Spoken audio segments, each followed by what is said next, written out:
como estão as questões de assédio moral no ambiente de trabalho? Esse é um tema muito relevante, né? O assédio moral ainda é um dos top 10 das ações e também dos recursos trabalhistas, porque é uma questão que ele depende muito de um entendimento subjetivo do que acontece. Vou dar um exemplo para vocês. Eu sou uma pessoa que me animaria muito chegar de manhã e ter aquele grito de torcida, vamos lá, vamos bater meta, vai ser muito legal. Ou não me importaria de chegar numa empresa e antes de começar a trabalhar, fazer uma oração.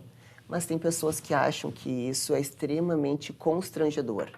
Por exemplo, eu não posso obrigar uma pessoa que é da Umbanda a fazer uma reza evangélica, ela não vai se sentir confortável.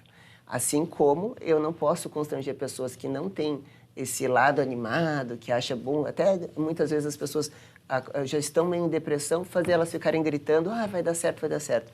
Então, como parte de uma interpretação subjetiva, né, de um sentimento interior, o limite entre o que é um estímulo e o que é assédio, ele é muito tênue. E justamente por isso que aí tem que criar a própria empresa uma sensibilidade e algumas verificações internas para ver se aquilo ali está constrangendo ou estimulando seus funcionários. E existem muitos processos em relação a essas questões de estresse? Existem. Só em 2021 foi verificado que mais de 52 mil ações foram interpostas com o tema de assédio moral. Isso tem aumentado a cada ano que passa. Sim, mais de 50 mil. E quais são os tipos de assédio moral no ambiente de trabalho? Os principais são o assédio moral horizontal, que muitas pessoas não sabem, que são entre colegas de trabalho. Não precisa ter um superior. Então, se eu começar a chamar minha colega de gorda, isso é uma gordofobia. Então, quem está cometendo o assédio é o colega e não um superior hierárquico. Isso se chama assédio moral horizontal. O assédio moral vertical é aquele que um chefe pode fazer contra um empregado, impor castigo, isolar, chamar, ofender, né? Chama ele de idiota, de burro, não faz certo. Mas também existe o contrário, dos inferiores hierárquicos contra um superior hierárquico.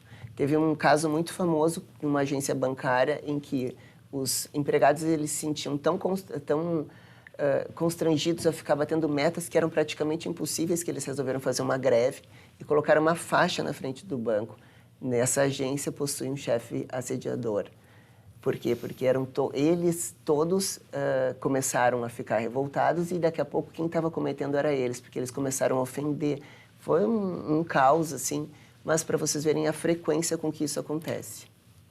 E o que não é considerado, então, o assédio moral? Nos dá alguns exemplos para a gente ler. O que não é o assédio moral? É tu cobrar as metas que são possíveis de serem atingidas, é tu orientar um trabalhador como que ele deve fazer aquele trabalho, qual é a forma correta, qual a forma correta dele se vestir, de como ajeitar uma gravata, de como se portar com os clientes. Isso são, na verdade, instruções e elas são necessárias.